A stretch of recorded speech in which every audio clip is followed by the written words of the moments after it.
Bom dia, pessoal. Primeiro ano, tudo jóia com vocês? Beleza. É o seguinte, pessoal, nós vamos fazer essa aula remota hoje, tá? Eu ainda não tinha gravado vídeos, esse é o primeiro que eu estou gravando. E vão ter falhas aqui, normal, mas a intenção realmente não é ser perfeito, é apenas que a gente consiga transmitir da melhor forma possível com os recursos que nós temos, tá? Bem, vou tossir um pouquinho, normal, eu estou resfriado, não é nada demais, mas vamos lá. Turma, vamos começar agora o capítulo 2, tá? Que é do meio natural ao espaço globalizado, tá bem? Então eu vou trabalhar aqui com slides e no final eu passo os exercícios da própria apostila para vocês irem fazendo, tá bem? Então vamos lá. Primeiro ponto. A relação sociedade e natureza. Nós começamos com o meio natural, depois vamos passar para o meio técnico e depois chegamos ao meio técnico, científico e informacional. Então nós vamos ver o que é cada um aqui, tá bem? Vamos lá então.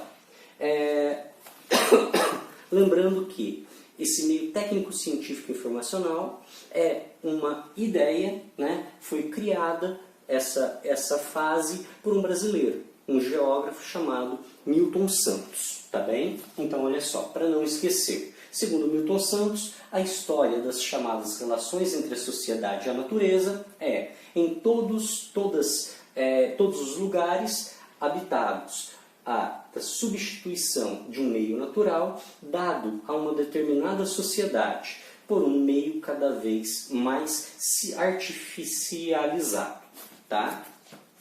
Bem, continuando aí, nós temos a seguinte divisão então. Primeiro ponto, né, a história da incorporação, ela aparece da seguinte maneira. A história da incorporação das técnicas no trabalho, no espaço geográfico, passou por 3 etapas distintas. Então nós vamos estudar um a um esses 3 tópicos aqui, tá bem? Meio natural. O meio natural é a primeira fase, né, dessa divisão geográfica aí do mundo, dessa divisão geográfica da sociedade. Então, no meio natural, nós temos o quê? Dos primórdios, do início da humanidade até aproximadamente o século XVIII, aproximadamente 1760, que é quando acontece a Revolução Industrial. Até esse período, qual que era o espaço utilizado pelo homem? O espaço rural. Então o homem usava o meio rural, tá? As características eram uma absoluta predominância das formas da natureza. Então o homem pouco modificava a natureza, tá? Como que funcionava? Ele trabalhava, né, em cima do que a natureza tinha a oferecer a ele. Então ele ia plantar de acordo com a estação do ano, ele ia colher aquilo em determinada época do ano, ele pouco modificava a natureza. Ele, quando muito, tirava um pouco de árvores, construía sua casa, mas era muito pouca a ação humana em cima, né, da natureza, em cima do meio. A transformação sobre o meio era muito pequena, tá? Então, os seres humanos pouco modificavam a natureza. Eles viviam nos primórdios da coleta, da caça e da pesca. Com o passar do tempo, eles vão constituindo fazendas, isso e aquilo, mas ainda é muito pouca interferência, tá? Aqui nós temos, né, como que era um exemplo do modo de vida, né? Revelava que o modo de vida em uma sociedade era primitiva.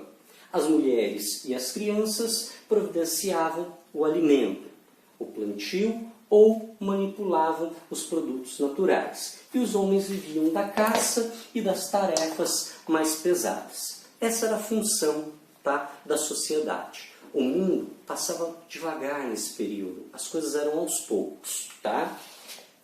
Bem, o surgimento da agricultura e da pecuária acontece lá naquele período da Revolução Neolítica. O homem deixa de ser nômade e passa a fixar na terra. tornando-se sedentário. As sociedades, né, começam a ser criadoras e começam a usar técnicas. Mas é muito importante lembrar que nesse meio natural, né, o homem ele modifica pouco. Por quê? Ele vai usar o animal para ajudar no trabalho da roça? Vai, só que é pouco. Ele vai, né, construir sua casa? Vai, mas ele vai interferir muito pouco no meio ambiente, ele vai interferir muito pouco no mundo, tá? Bem, isso daqui seria um exemplo, por exemplo, do meio natural, né? Você tem campo, tem florestas, algumas casas, mas a interferência do homem no meio é pequena. O meio técnico, né? O meio técnico ele começa a partir da Revolução Industrial e vai até a Segunda Guerra Mundial. Começa a existir uma urbanização muito intensa nesse período, tá? As características: é um período que vê a emergência do espaço mecanizado.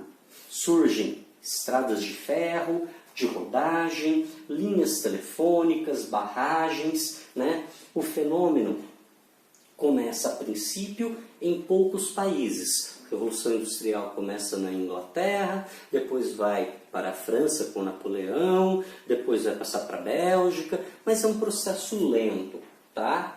E esse processo técnico começa a se instalar em outros países vagarosamente, tá? Os objetivos que formam o meio não são apenas os objetivos culturais, mas começam a surgir também culturais e técnicos ao mesmo tempo. Então, o meio técnico já começa uma transformação. Com o uso das indústrias, o surgimento das indústrias, as coisas começam a ficar mais dinâmicas. E aí, você precisa de matéria-prima para abastecer essas indústrias. Resultado, começa a aumentar a interferência do homem no meio. E com esse processo de industrialização, vai realmente ser uma transformação, tá? O homem começa a interferir cada vez mais no meio, tá? Aqui nós temos, né, o espaço geográfico se tornou maquinizado e crescentemente artificial. Então, florestas começam a ser derrubadas, estradas começam a cortar regiões que até então eram inóspitas, né? E o homem vem transformando cada vez mais o meio. O mercado depende cada vez mais dos sistemas técnicos eficazes. Surge, né, a DIT, Divisão Internacional do Trabalho, tá? E a divisão social do trabalho começa a aumentar. Aqueles que são detentores do conhecimento, detentores, né, das indústrias, né, aqueles que são os donos e aqueles que não conseguem se industrializar e vão ficar relegados à agricultura. Essa é a divisão internacional do trabalho. Alguns países se industrializaram, outros não, tá? Nós temos aí o aniquilamento do tempo de percurso entre os espaços, ou seja, com a Revolução Industrial, a ideia é diminuir cada vez mais o espaço entre um lugar e outro, o tempo para se chegar a um lugar e se chegar ao outro, tá? E surge uma maior especialização do trabalhador. E surge também, né, novos equipamentos. Então a intenção é diminuir espaços, qualificar a mão de obra, né, colocar todo mundo dentro de uma caixinha, quadrado, tá? A terceira fase é o meio técnico científico informacional. Ele começa pós-guerra, mas o seu ápice é a partir dos anos 70. Esse nome, meio técnico científico informacional, como eu disse para vocês no começo do vídeo, foi o Milton Santos que deu esse nome para essa fase, tá? E nós temos aí o que? É um período que a alta tecnologia começa a existir, tá? Então, ele também atinge áreas urbanas e rurais. Quando nós falamos, nossa, a pessoa mora na roça, né? Antigamente, roça era um negócio atrasado, isso e aquilo. Hoje não. Hoje a roça você vai ter a internet, a roça você vai ter equipamentos de alta tecnologia, você vai ter tratores modernos, né? Você tem uma grande evolução aí, tá? As características. Temos aí uma profunda interação da ciência, da técnica, né? E da informação. Então aqui, pessoas e informações circulam cada vez mais rápidas, né? Que se estabelece pela égide do mercado. Então, o mercado que determina o que deve funcionar, mais, menos, para cima, para baixo. Tá? Então, o mercado, graças à ciência e à técnica, torna-se um mercado global. Nós temos aqui um mercado mundial. Hoje você tem acesso a produtos de qualquer lugar do mundo. Você tem informações de qualquer lugar do mundo. Por quê? Porque nós temos meios de transporte evoluídos, nós temos meios de comunicação à distância, como é o que nós estamos fazendo agora, né? Então tudo isso vem dentro desse meio técnico, científico e informacional. Tá? Os objetivos, né, são cada vez mais desenvolver a informação, né? A informação vai ser um vetor fundamental da circulação, tá? E nós temos que desenvolver técnicas, desenvolver as coisas para que essa informação possa circular cada vez mais rápido. Cabos de fibra ótica, satélites, computadores, internet, isso faz parte dessa terceira fase, né? A terceira revolução industrial, ou podemos chamar de meio técnico, científico e informacional. Né? Então nós temos uma maior necessidade do movimento de fluxos. O que é fluxo? Fluxo é transição de pessoas, transição de mercadorias e transição de informação. Então isso é fluxo. Tá?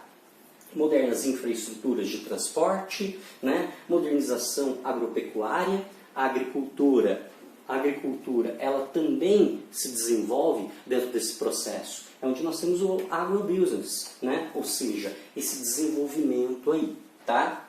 Bem, a partir desses avanços, nós temos também o avanço da biotecnologia, da química, né? Então tudo isso está dentro desse processo aí de evolução desse meio técnico, científico e informacional, tá bem? Bem, uma maior produção em menor tempo e em menor espaço. Essa é a máxima, essa é a lógica, tá?